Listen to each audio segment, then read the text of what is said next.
તો અરજી બાબતે આટલી આપણે ડ્રોપની વાત શું કામ કરી, સમજદારીપૂર્વક કરી છે કે અરજીઓ ડ્રોપ થાય છે તો આપણી અરજી વ્યવસ્થિત થાય એટલા માટે આપણે શું કરવું જોઈએ હવે, જેથી કરીને આપણી અરજી ડ્રોપ ન થાય તો કાંઈક ફળશ્રુતિ સુધી પહોંચે. સજા ન થાય તો કાંઈ નહીં, પણ એમાંથી આપણને કંઈક ફળશ્રુતિ તો મળવી જોઈએ. તો શું કરવાનું છે, તો પહેલાં તો લેન્ડ ગ્રેબિંગની અરજી કરનારે વધારાની કોઈ પણ માહિતી હોય ઓફલાઈનથી જોડી શકાય. હમણાં નિકુંજે કેમ કીધું કે આ નથી જોડી શકાતી, આવું થતું નથી. તો એ બધી જોગવાઈ શું છે, ઓફલાઈન. ઓનલાઈન જેટલું કરી લીધું છે સાથે સાથે ઓફલાઈનથી જોડી દો. એની સાથે અરજીના દરેક પાને સહી આપણે વાત કરી દીધી. વિવાદિત મિલકતની અરજી જે તે કલેક્ટરના અધિકાર ક્ષેત્રમાં આવતી હોય ત્યાં જ કરવાની.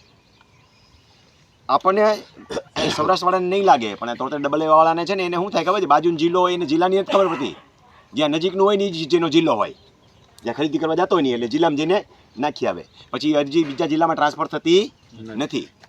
તો સક્ષમ અધિકારીને કરવાની થાય, એટલે કે આપણા જિલ્લાની અંદર અરજી સાથે માલિકી હક તથા અન્ય પુરાવા અને એની નકલો 3 સેટમાં પૂરી પાડવાની છે. પરિશિષ્ટ 1 પરિશિષ્ટ 2 એકદમ અગત્યના છે, જેની આપણે વાત કરી દીધી.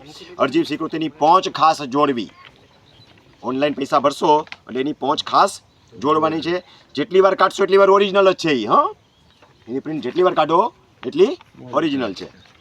અરજી જ્યારે જમા કરાવો ત્યારે ખાસ હેતુના રજિસ્ટરમાં નોંધ કરવી, એટલે કે ઇન્વર્ટ કરાવો. પ્રાંત કલેક્ટર, પોલીસ કમિશનર અને અન્ય અધિકારીને જ્યારે તપાસ સોંપવામાં આવે ત્યારે વ્યવસ્થિત પુરાવા સાથે રજૂઆત કરો દરેક જગ્યાએ. એવું નહીં કે મેં પુરાવા દઈ દીધા છે એટલે તમારે બીજો સેટ આરે લઈને જવાનો, એના હાથમાં છે હું આમ ઊભા થઈને બતાવવા જાઉં, ક્લાસ 1 ઓફિસર છે કે સાહેબ અહીંયા જુઓ, તમારે અહીં બેઠા બેઠા કહેવાનું છે. અને એ વખતે તમારી પાસે પ્રેઝન્ટેશન હોવું જોઈએ. એટલે કે તમારી આ બહુ અગત્યની વસ્તુ છે, તમારે દરેક જગ્યાએ તમારી નકલની અંદર પિનઅપ કરીને લઈ જવાનું છે. એની સામે એક ટીકડી મારવી જોઈએ, એની અંદર પુરાવો લિસ્ટ 1, 2, 3 લખવું જોઈએ, અને એક લિસ્ટ તમારી પાસે રાખવું જોઈએ. એટલે તમારે શું કેવું છે ફટાક દઈને 8 નંબરનું કાગળિયું જોઈએ, કોઈ ખોલીએ ગયો સાહેબને કહેવાય સાહેબ આટલા નંબરનું પાનું જુઓ તો. એમાં હું આ કહેવા માગું છું, ઘણા એવા નમૂના આમ ઊભો થઈને આવે, સમજ્યા સાહેબ લાવો આમ બતાવો, ઓલું ઘેટ વઈ જા 2-3 વાર કરો ને એટલે અધિકારીનો ખૂટો છટકી જાય. અધિકારીની બગલમાં જવાનું થતું નથી. જેમ તમે અહીં મને આવીને એમ કે લાવ સાહેબ આમ કે આમ બતાવું એમ.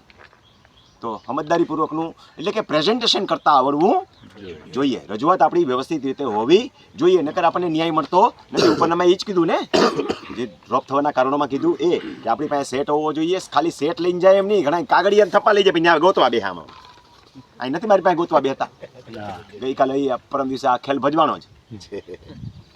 તો તમારી પાસે બધું પ્રેઝન્ટેશન વ્યવસ્થિત હોવું જોઈએ, કે ક્રમશઃ આ કાગળિયું જ હોય એનું એક તમારી પાસે લિસ્ટ હોવું જોઈએ.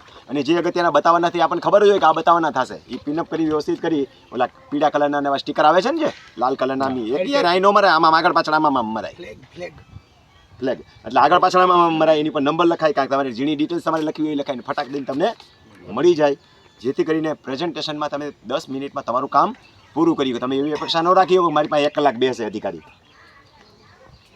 તો એ જે છે એ બીજો સેટ લઈને જાઓ. જે તે અધિકારી પાસે તમે જાઓ ત્યારે તમારું વ્યવસ્થિત રીતે પ્રેઝન્ટેશન આપો. મળીએ ત્યારે પ્રાંત અધિકારી, અન્ય અધિકારીને જે 5 દિવસમાં રિપોર્ટ આપવાનો હોય એ દિવસો અગત્યના છે. તમારે ત્યારે તમે પોલીસ કોર્ટ કમિશનરની માંગણી કરવાની હોય, અન્ય પંચ રોજકામની માંગણી કરવાની હોય, તમારે જે કાંઈ માંગણી કરવાની હોય ત્યાં કરી લેવી જોઈએ. આપણે ન કરીએ તો સામેવાળો કાંઈ આપે નહીં. જે લાગુ પડતું એ બધું કરી દેવું જોઈએ. અધૂરા પક્ષકારોને જોડવાના હોય તો ત્યારે જોડીએ દેવા જોઈએ. એ પણ તમે બધું કરી શકો. અહેવાલ અને રેકોર્ડના આધારે ફરિયાદી નહીં, કાયદા મુજબની સ્થિતિ અને માલિકી હકનો નિર્ણય અપાશે. આ તબક્કો એકદમ અગત્યનો થઈ ગયો કે તમે ફરિયાદ શું કરી છે એના કરતાં વધારે હવે તમે માલિકી હક પણ કેવી રીતે સાબિત કરી શકો છો અને ગુનો કેવી રીતે સાબિત કરી શકો છો. એટલે કે સાચા છો એ તમારે કાગળ ઉપર સાબિત કરવું પડે. એ થયા પછી તપાસના મુદ્દાઓ હવે આગળની કાર્યવાહી વધે છે. પ્રાંત અધિકારી નક્કી કરશે કે વિવાદિત જમીનની અંદર ધાક, ધમકી, બળપ્રયોગ, છેતરપિંડી, છળકપટ, બનાવટી દસ્તાવેજમાં છેડછાડનો પ્રયાસ થયો છે કે નહીં.